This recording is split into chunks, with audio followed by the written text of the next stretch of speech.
Welcome to the Popcorn Talk Network, for the online broadcast network that features movie discussion, news, and interviews. Press 1. Popcorn Talk. We talk movies.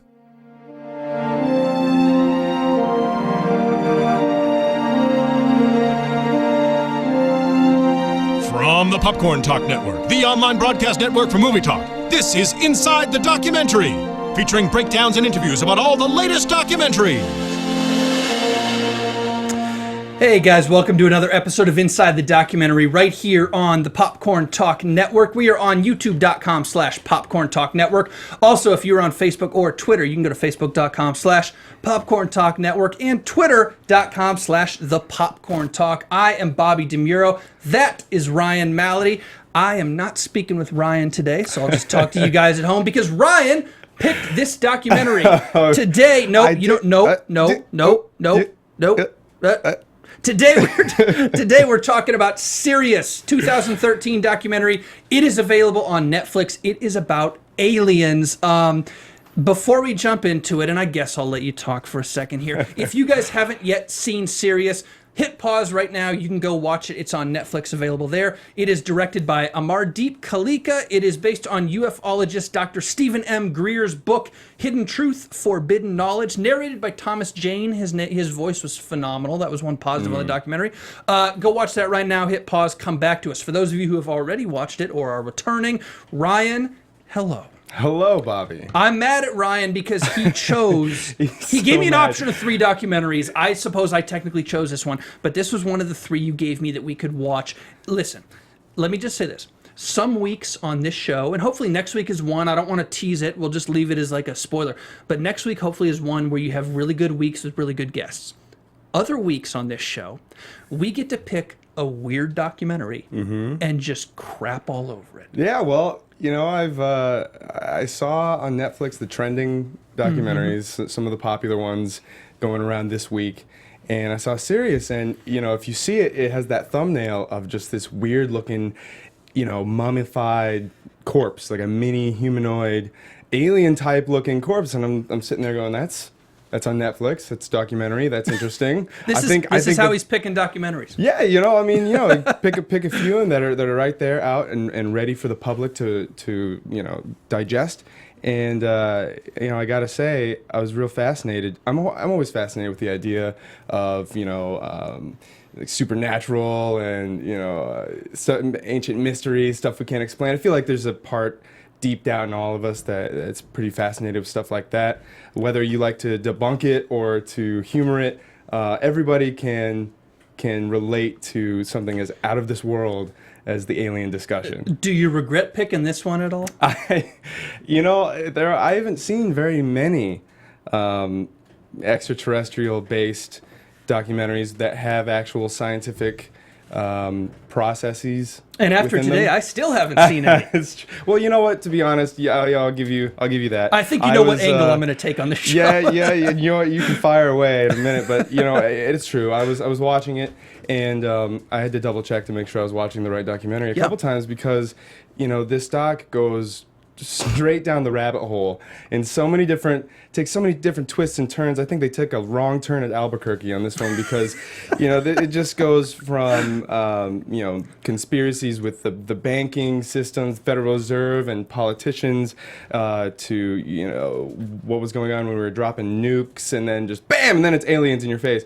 And I'm sitting here like, well, where's the body? I want to see the thing that's on the cover. I thought it was a kind of a bait and switch.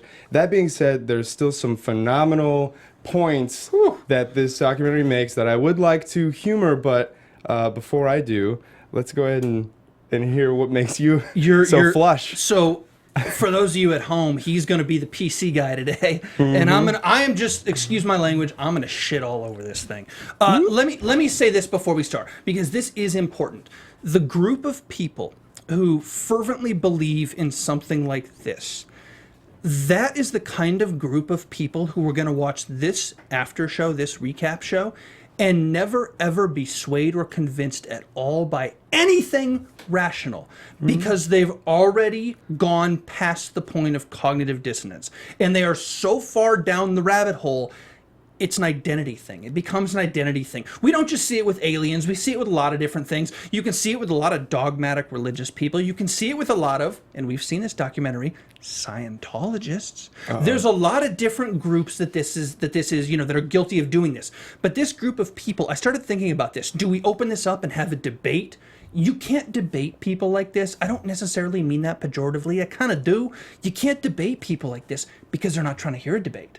If you disagree with them, you're a sheep, man. You're diverted by the Kardashians and fried food. You're get off the bread and circus, man. Like that's the end of the debate for them. It's not a debate. It's not a conversation. It's a dead and true fact that our government plus our banks plus our military complex is covering up aliens because they want to sell you gasoline and the aliens are coming, except you can communicate with them by meditation and when you do that, they'll show up, but maybe they won't. And you can do this, and there's a whole group of people doing this now. Like, that's a fact to them. That's it. And you know what? You're right. There are some people out there, given any subject, that they're going to be really zealous about and find a belief. I mean, it's just like any other belief, like you said, it's like believe in a religious organization, or believe in the Illuminati, or believe in extraterrestrials have touched down on Earth in the past. It's hard to really prove one way or the other. So you just have to act on a system of faith and belief. Now, whether you are open to rational interpretation of facts or not, that's gonna determine whether or not we can have a progressive, constructive conversation on the kind of phenomena that people do experience. Considering this ball lightning phenomena, if I can jump into there. But that's what's so weird. They didn't really jump into there. They just kind of showed some images with some lights, and then they were like, well, we have this alien baby. Okay, but then the Bilderbergs. Now let's talk about Bank of America. It went so many different places. I got a concussion going back and forth.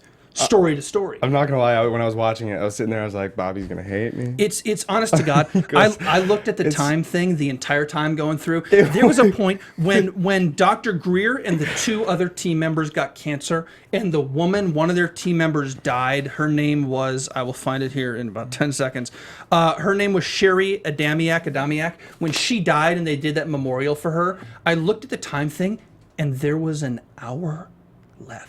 It's because we were slipping into a black hole time differential where time slows down when you experience truth, Bobby. It's the truth is coming out. This documentary should have been made in 45 minutes. It should have focused just on the Atacama humanoid. Yes. It should not have focused on the military-industrial complex, on the 9/11 trutherism. Get the hell out of here with that. Yeah, there was a lot. It was too much. It's insane. They went down the rabbit hole 10 times. I don't know which one was the point that really, really sold me on the rabbit hole. I think from the start I was a little closed off to it. I'll be honest. That's fine. Yeah. But when they started taking 9/11, the scene where they effectively said, we were going to have a group of people, we were going to come together, we were going to do this, right. cut to black, and then 9/11 happened. And you're like, oh shit, I know exactly what they're going to say next. And they did it. They went full out. I know. They went full truther. It was a bummer to see them go down that road and the road of secrecy and conspiracy and just so many loose ends of the sweater that they're tangling on instead of unraveling anything, and it ended up just being a big knot. You yank on too many threads, and that's what happens. What's interesting though about that part of the documentary is that I did see another documentary called I Know What I Saw by Jamie Foxx, but James Fox. It's not the one. Not the Jamie Foxx, another Jamie Foxx, but he made a documentary that did showcase the National Press Club from what they kind of gave us a little glimpse in Sirius.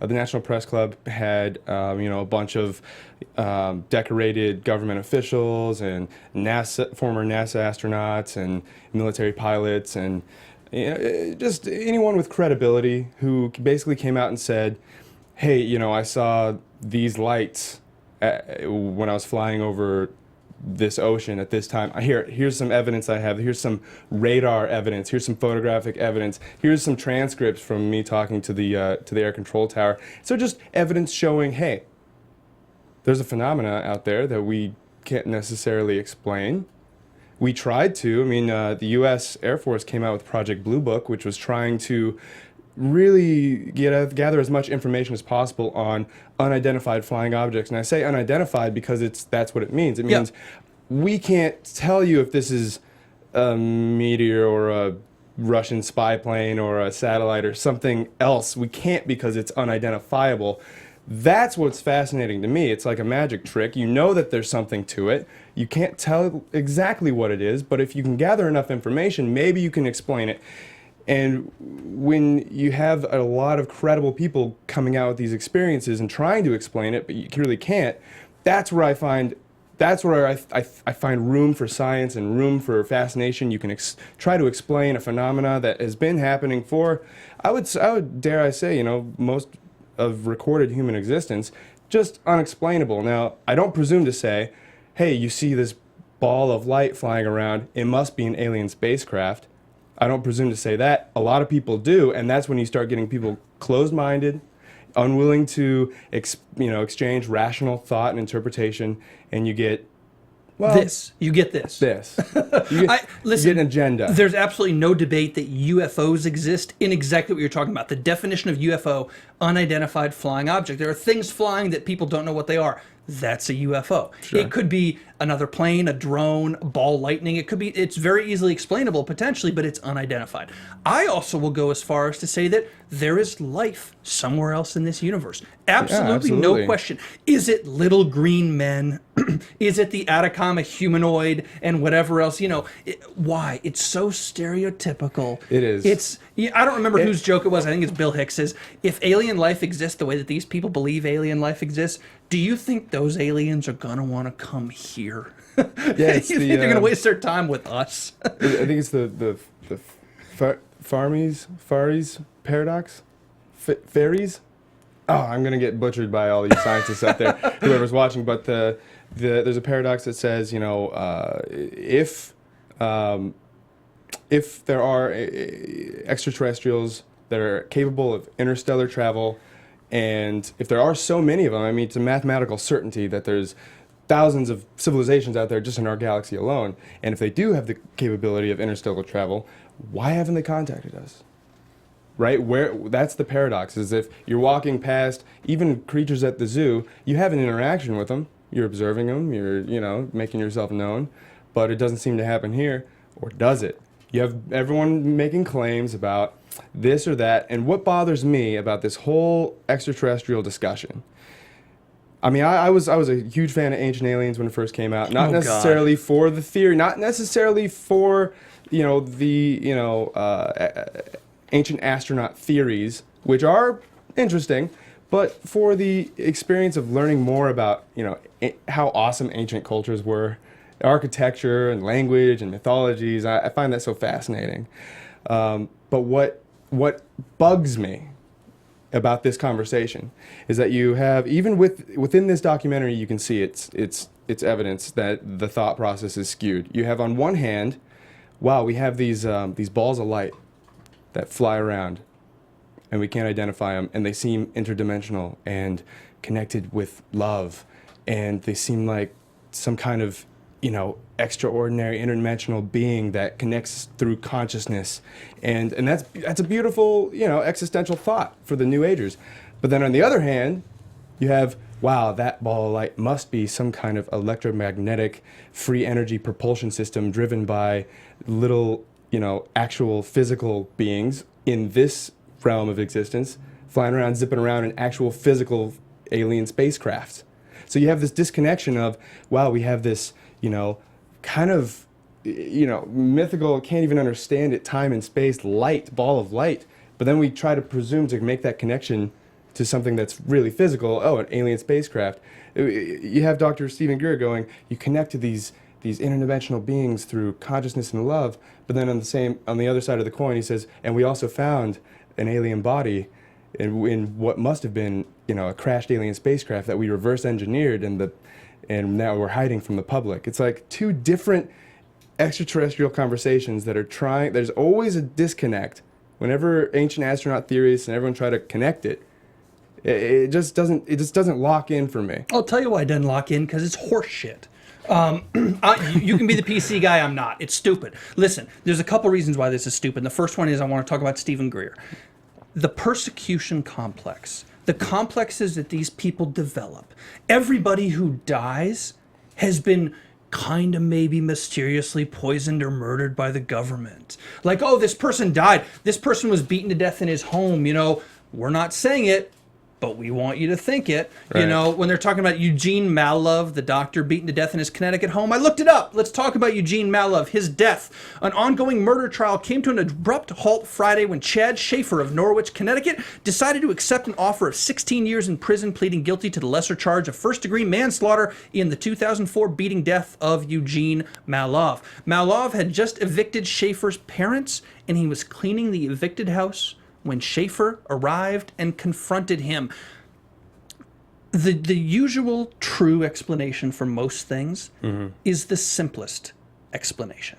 You know, an eviction, a domestic dispute at a home. Unfortunate, weird, not an everyday thing, tragic, but it's not a government cover-up. Not everything is a government cover-up. 9/11 isn't a government cover-up. This death, every death, the cancers aren't a government cover-up. And the persecution complex of guys like Dr. Greer, A, it's weird, and second, B, it's cocky as shit.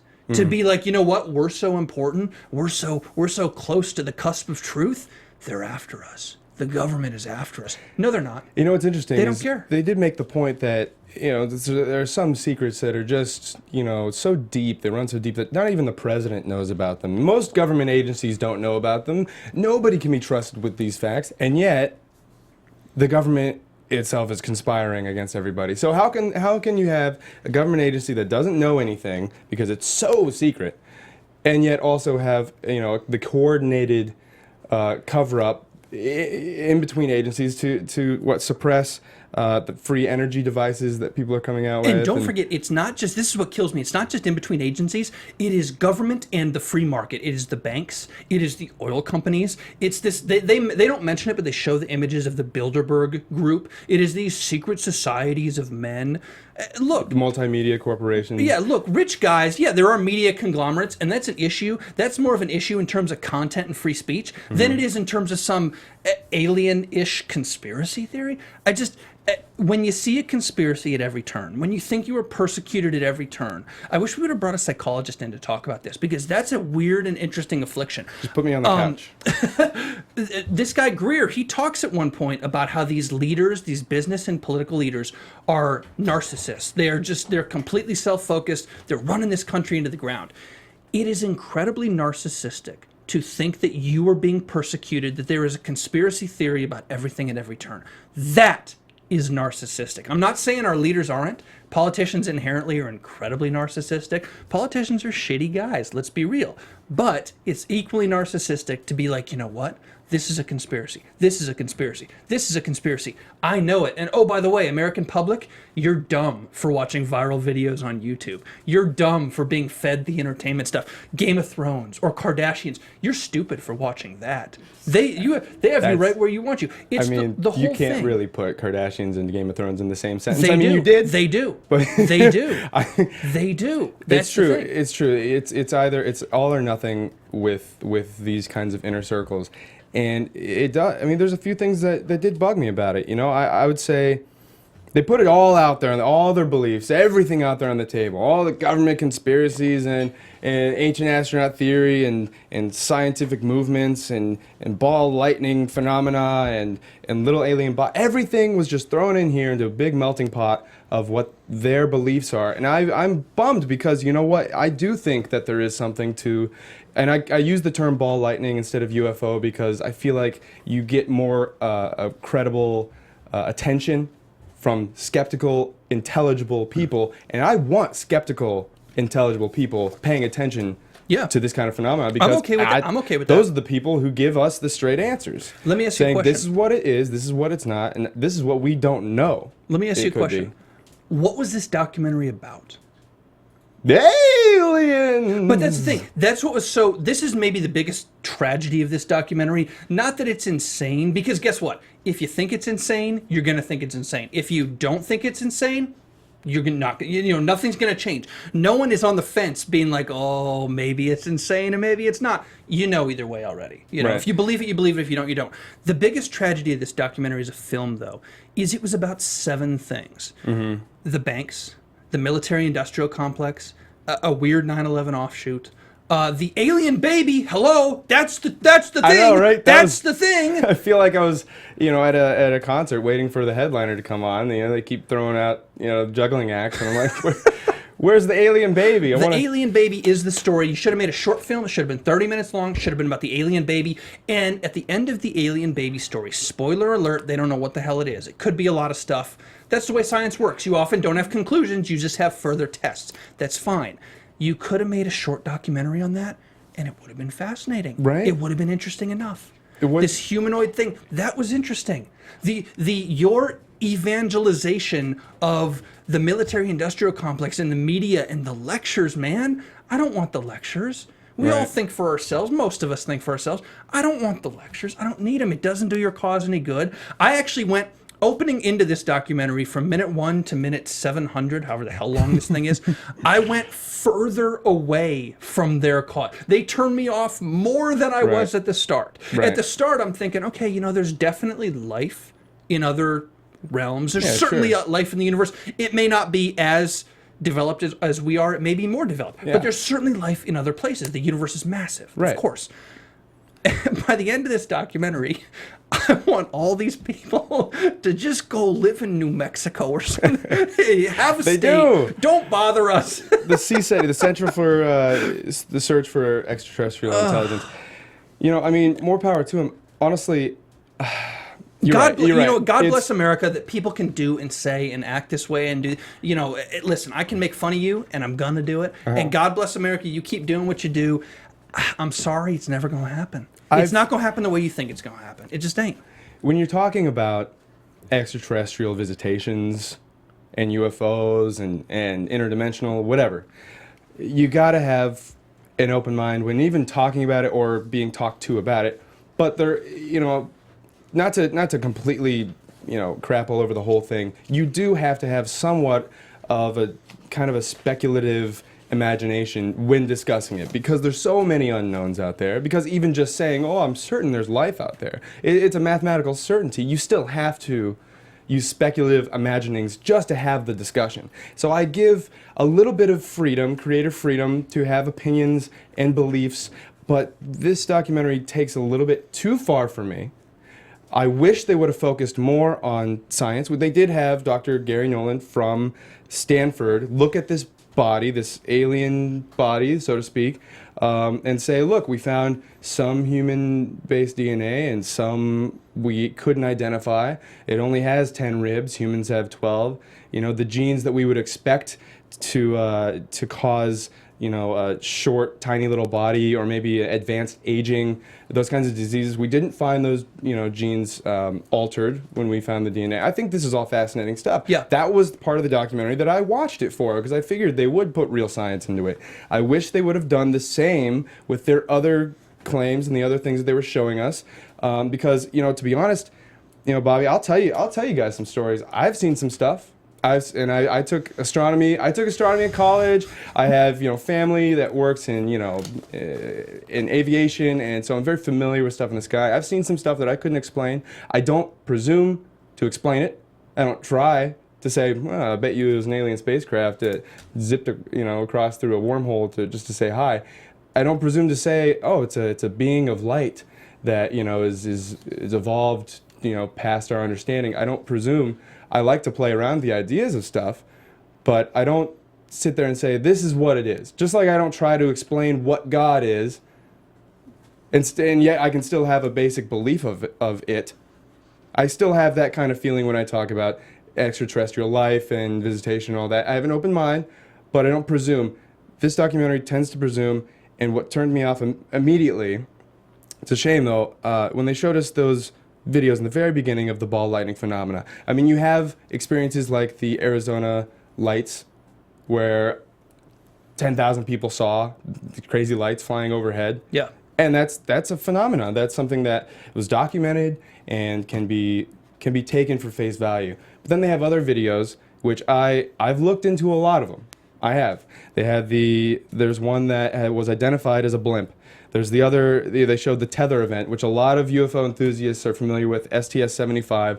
They showed this tether event from a NASA mission that was debunked. It was explained, right? They showed the Jerusalem videos, which were debunked. They showed these crop circle videos, which were debunked. I mean, these videos that they're showing us are, if they would have done the research that enthusiasts like me have done before, they wouldn't have showed it. And because they showed videos that have already been debunked, the whole video for me was already derailed.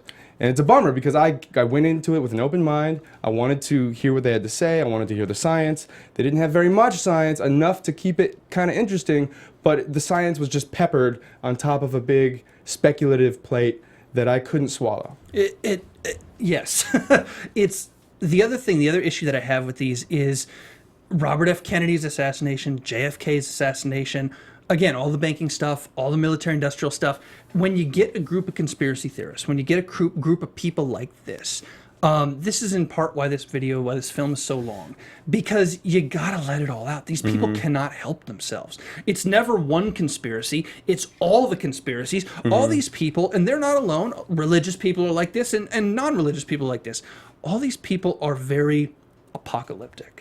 And by the end of the film, I kind of realized in the very, very last scenes of the film, at one point, they quote, one of the narration lines is, "We are standing at the precipice of a new age." Maybe we are, maybe we not. Yeah, certainly. Maybe every year, in some way, there's a new age, and it's been true for thousands of years. But apocalyptic people, conspiracy theory people, want to believe that the times that they are living in are the new age, or the end times, or the change, or something huge is coming, and there's been signs in the past. This is not unique to these guys. This isn't new. This has been happening for thousands of years. Nostradamus. Jesus? I mean, let's be honest. This has been happening. Look at the historical Jesus. This has been happening for thousands of years. There are people running around America barnstorming these religious preachers in the 19th, 18th centuries that were doing this. The apocalypse is coming next year. This is rampant. Sure. And I just... These guys, when you get so deep into the conspiracy theory wormhole, they're making a film not for you and me. That's the other issue. If the film were about the Atacama humanoid, that might be for the general public. If it's a 30-minute film about that, hey, we don't know what this is. Let's be scientific. This is cool. Let's just look at it. Sure. That's interesting. It's not for that. This is for people who have already bought in. This is for people who, when you hear the lectures on camera about the bread and the circus and the diversions and the mass media and you're an idiot for watching YouTube videos is effectively what was going on with some of the subtext there. Those lectures are not for people who are going to watch this film, because the people who are going to watch this film already live the life that they think is quote unquote proper. Maybe, well, I mean, the film not necessarily. The film is for believers, not non-believers. You throw this kind of film on Netflix, where anybody can take a look. I see this crazy mummified creature on the cover, and I'm a skeptic, but I'm also fascinated. I watch Ripley's Believe It or Not. But the thing isn't about the creature. That's the problem. But that is the problem with the documentary. Yeah. But to touch on, who's going to watch this film, anyone who's interested in mysteries and discovery, anyone who likes to, feel like they're living in the unknown a little bit, because there's so much that we know. The more that we figure out that we know, the more that we understand that we don't know. We're standing in the shore, on the very shore. Our feet are just standing right there in the ocean of knowledge out there that we haven't discovered. And so there's plenty of room for new discoveries. There's plenty of room for new information for us to be enlightened to. And that's what I think draws people to these kinds of things. It might, but you got to be careful giving credence to people like this. They're beyond. They have jumped 4 sharks. No, I got it. You're right. You can't give it too much credence. I have to go out and say right now, if you're looking for a documentary that truly dives into the mystery of extraterrestrial life, this isn't it. Nope.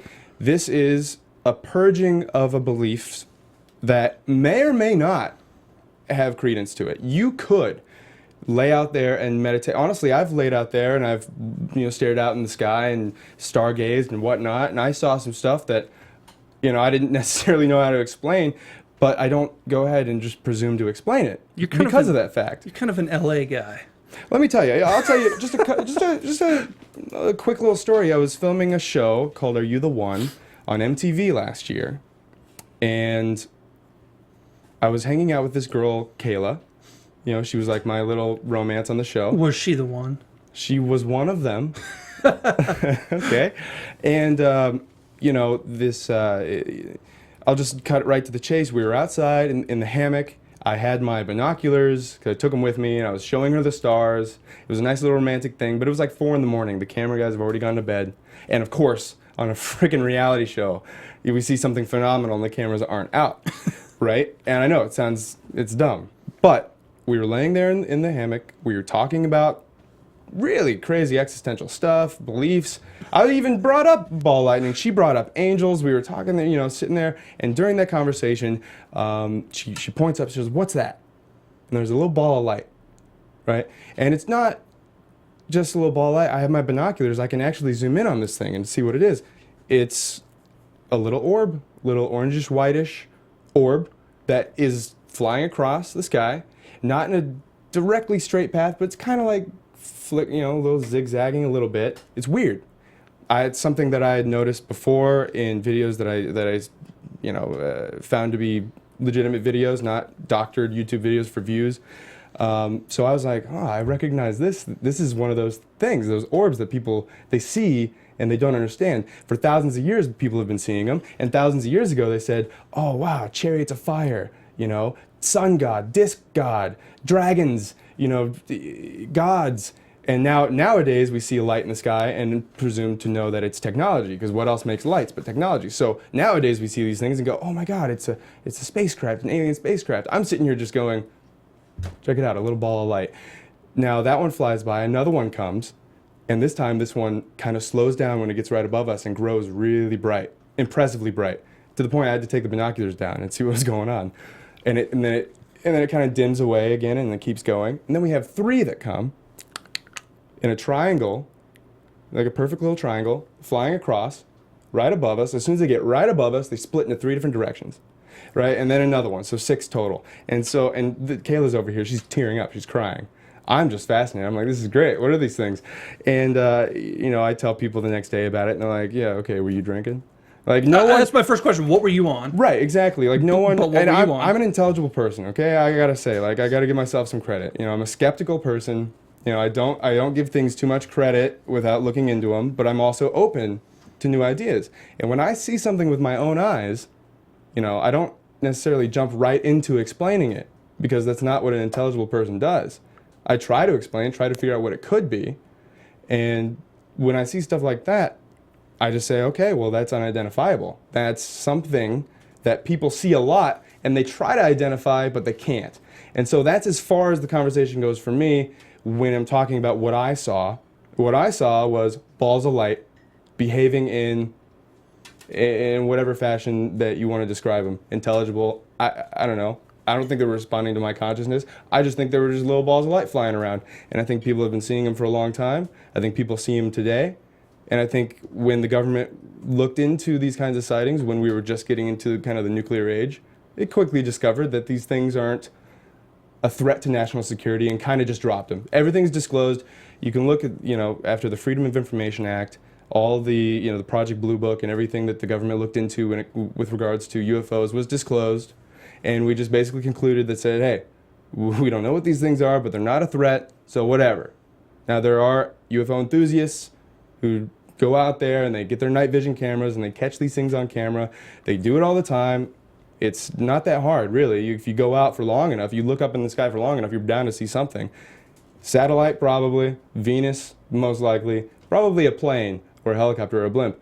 But if it's not any of those things, it's one of these, what we call ball lightning. And if you go and look, there's plenty of accounts throughout recorded history of these little balls of light that fly around. I don't know what they are. I'd love to see a documentary or a show that actually takes a serious approach, a scientific approach to finding out what these things are. You go on the TV and you see UFO hunters, you know, and you see, craziest UFOs caught on tape, and you see all these shows that don't really, it's all about the hype of it, about the idea of it, and not actually, you know, sitting down scientifically saying, what could these phenomena be? There have been a few people who've tried. The scientific community is brutal for people who like to talk about UFOs. And so there isn't a lot of progress done on the matter. I think it's a fascinating topic of conversation. It's really too bad that this documentary wasn't up for that kind of conversation. It was more of a, hey guys, this is, this whole world that we're living in is a sham, and we're actually being watched and observed by extraterrestrials. The government's screwing us all over. We are ready for truth. I think that conversation is deleterious to the cause of truth and information that we have, at our fingertips. And it's a bummer, because I think someday somebody's going to come out and say, hey, look, here's all the evidence we have to show that this phenomena exists. And here's the evidence to show that we think we might know what it is. I can't wait for that day, because I don't think anyone's come close to describing what it is. And if they have, well, then hopefully we didn't piss off any aliens watching here tonight. I have no idea how to follow that up. Sorry. I could go all night. I'm sorry. It's just that was a situation. Let me say this. This documentary was funded, at least in a significant part, on Kickstarter. When you fund things like that, there's nothing wrong with doing that. Legitimate things get funded on Kickstarter all the time. When you fund things like that, though, you are reaching out to like-minded people. The producers are reaching out to people who already believe this. I want to see a documentary about this. They're reaching out to people who, even if they're a little skeptical, are at least interested, more than open-minded, interested in learning more about this side. And there's a difference. I don't believe this film, and this is one of its shortcomings, not just because I disagree with it, but one of its major shortcomings is this film was not made for the public, the skeptic. This wasn't made to flip people over. If it were, it would have been done very differently. The Atacama humanoid would have been the entire film. This film was made to reinforce beliefs and to reinforce the persecution complex. For Dr. Greer, this is what we've been going through. People been dying. Weird things been happening. This dude got poisoned on the day he met with NATO. Maybe he actually had a brain aneurysm. Shocker. Maybe sometimes the autopsy's not wrong. I don't know. That's just my idea.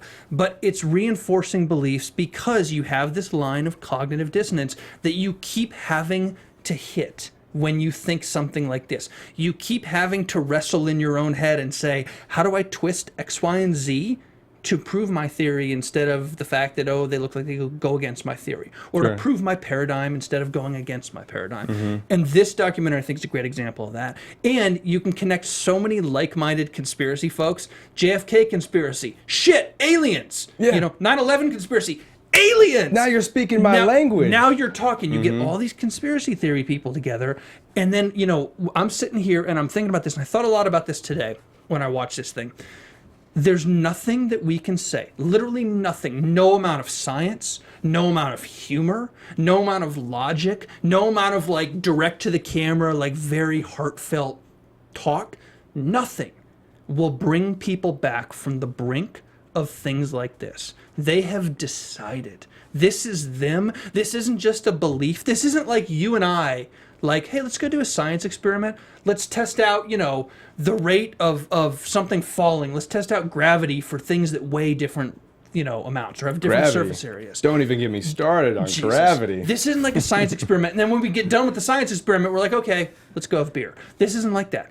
This is a lifestyle. This is a full-on lifestyle. There's no conversation to be had with people like this. And it's not just weird. It's unfortunate. You cannot talk to somebody like this. I guarantee you, there are going to be people who comment on this YouTube. There are going to be people who tweet us who are so far out there. And you know what? If you are, that's fine. Tweet me all day, and I know somebody probably will. Oh yeah, go for it, guys. Oh my, you can't. I'd love to have the conversation because you're not going to have one. That's my point. You're not going to have one. You cannot. You will not be able to have an open, straight-up conversation with somebody who believes the stuff that's in this documentary. It is a lecture for them, and if you don't pick up on their lecture and buy it, you're a sheep, man. You're a sheep. I gotta disagree with you once more because Bobby, I know you're right. There are a lot of things. It's like, come on, you can't even speak to some people about certain things, and they're all over. The alien discussion, or are you talking about right wingers, left wingers, religious fanatics? There's always going to be people you can't talk to. But I think that there is a big reason why shows like Ancient Aliens became so popular. It's not because of the prevailing, cult following of alien believers.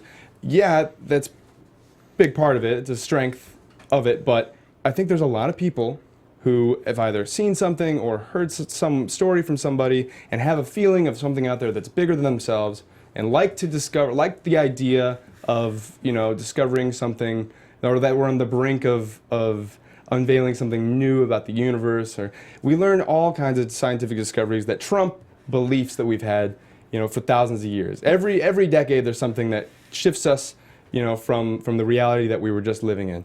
But you gotta have the conversation first. You discount the troll aspect. Well, that's the thing. The car accident. I watch this like you would watch a car accident. It's a gawking thing. You look at it and watch it and say that's ridiculous. It's entertaining because it's crazy. Ancient Aliens on television, stuff like that. A lot of people are watching it because it's insane. Yeah. That's what it is. Yeah. There's not the majority of that audience, I guarantee, is not like, holy crap, this happened to me. Get Bubba, turn it up. Yeah. It's not like that. No. It's the gawking audience, man. Right. It's maybe it's just because I do it, so I think most people do it, but I think the vast minority sits there and says, hey, it happened to me, or hey, this could happen. There is a realm of unknown. If you're a fan of Ancient Aliens and you're out there, go on YouTube. If you're on YouTube right now, just push pause. Go watch Ancient Aliens Debunked. It's like, I don't know, it's a couple hours long, but it's long enough to let you know, hey, most of the time when people are making outrageous claims like this, they're not really doing the research that they need to be doing to make those claims. Now, there's plenty of unknowns out there, and there's phenomena out there too. I remember I saw a video of a news report on this guy named, it was Prophet Yahweh, right? And when you get home, check it out, by all means. It was an actual news story, a news report about this guy in Las Vegas who claimed he could summon UFOs, right? And they're like, okay, so they named a place and a time, and they met him there with their camera crew, and they're like, give it a try. And you know what he did? He summoned this... He did the little prayer, whatever he was doing, and this little ball of light came out. And the video, the videographer caught it on camera. He was freaking out. The news reporter was freaking out. They're like, what's going on here? And you know what? That's where it stopped. And that's where it's like, okay, well, you got something on film. Why don't you go ahead and try to explain what it is? Instead of doing that, instead of saying, wow, we got evidence of something, let's go down a little bit further and try to recreate, the circumstance, try to, like be a scientist and try to replicate the result. Instead of that, he just jumps straight into Prophet Yahweh's explanation of how they're, aliens that are living in a mothership behind the moon or some crazy crap. That's like, you know what? There are phenomena out there, and there is this, gray area of unknown. But what I don't like is on one side, I don't like the super skeptic who says, no, that didn't happen, that doesn't happen, you guys are crazy. And then on the other hand, I don't like the, super believer who's like, that was aliens and they probed me and they're watching over us and blah, blah, blah. It's like, how do you know? Okay? You show me a video of some balls of light that are behaving in a very, very phenomenal way. It gets me excited. But then you try to presume to explain what they are based on what? A dream you had? Or based on what that guy told you? That guy's been doing PCP in the park for 40 years. I'm wondering if you've been doing PCP in the park for 40 years. I haven't tried that yet, but I will tell you that I've seen some things and I've looked into things that are phenomenal. I mean, there is a phenomenon out there. And there are plenty of answers yet to be discovered. There's plenty of questions that you get when you try to answer just one of them. But what I like is when people actually go out there and, unbiased, try to figure out what a phenomena is and give answers based on observations that can actually be quantified and not just speculative. You can play around with the fun idea that we're being, we have these overwatchers or, that human culture was influenced by extraterrestrial visitation. That's fine. That's good. That makes a great story. But don't just show me, ancient scripture. Don't just show me a pyramid, which you don't give humans any credit for building. If you show me evidence, I want you to show me more. And I want you to try to explain it with what you can see and what we do know, and not from what may or may not be true based on what you believe. because that doesn't get anybody anywhere, and that just furthers the stigma. That phenomenon that we've been observing for however long is subject to be made fun of because you have nothing to back it up. Consider me your super skeptic. I like it. In the far left of your thing, there is an explanation. The explanation is always simple. This documentary, Sirius, did nothing but reinforce beliefs and was a narcissistic shit show for Dr. Stephen Greer. Final thought, or social media, I should say, excuse me, because I know they're going to want to do it, Ryan. Where can folks find you on Twitter, Instagram, all that good stuff? Well, you guys can find me at Ryan Mality everywhere. I'd love to continue the discussion. God, I hope you get some tweets. I hope I do too. You know, at the very end of this documentary, we come out with this final theme of, okay, is it this alien body or this attaboy? What's the more simple explanation, Bobby? Is it a human who was, maybe aborted or mummified based on some disease or genetic mutation that we haven't discovered yet? Or is it an alien body? Number one. It's always the simplest explanation. Probably, right? I'm on Twitter at Bobby DeMuro. My God, if you're a skeptic or a conspiracy theorist, tweet me every single one of your theories. Oh my God, I cannot wait to read this junk. That's it for us this week on Inside the Documentary. We'll be back next week. We've got a cool one coming up. I don't want to tease it too much. It is not about aliens. It's going to be about something much more concrete, pun intended. We'll see you then next Sunday. Until then, for Ryan, I'm Bobby. Good night. Have a great week, guys. For producers Maria Menounos, Kevin Undergaro, Phil Svitek, and the entire Popcorn Talk Network, we would like to thank you for tuning in. For questions or comments, be sure to visit popcorntalk.com. I'm Sir Richard Wentworth, and this has been a presentation of the Popcorn Talk Network. The views expressed herein are those of the hosts only and do not necessarily reflect the views of the Popcorn Talk Network or its owners or principals.